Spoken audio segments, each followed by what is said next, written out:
Hi friends, welcome to my channel. 11th Maths Basic Algebra exercise 2.12 6th term பார்க்க போறோம். Proof னு கொடுத்திருக்காங்க 0 ன்னு தான் நம்ம கொண்டு வரணுமா. சரிங்களா? இத சால்வ் பண்ணா நமக்கு 0 ன்னு கொண்டு வரணும்.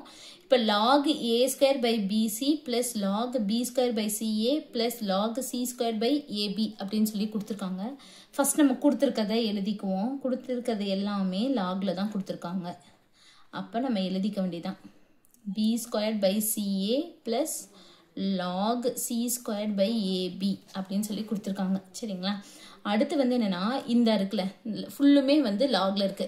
இப்ப log a plus b அப்படின்னா என்னன்னா log ஏன்னு சொல்லிட்டேன் x plus y அப்படின்னா log xy.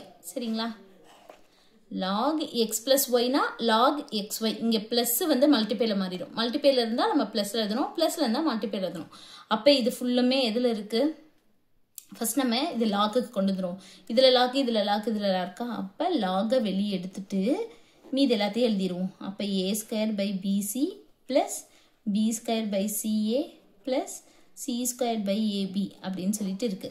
இப்போ இது எல்லாமே வந்து பிளஸ்ல இருக்கு. அப்ப நம்ம இது இன்டூல எழுதணும்.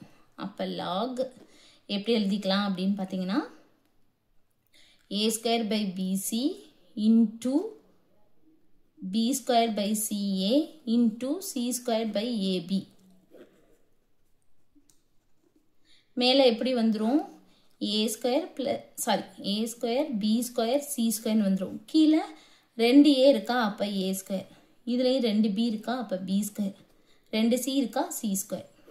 இது அப்படியே கேன்சல் ஆயிடும். அப்ப என்ன இருக்கும்? log 1.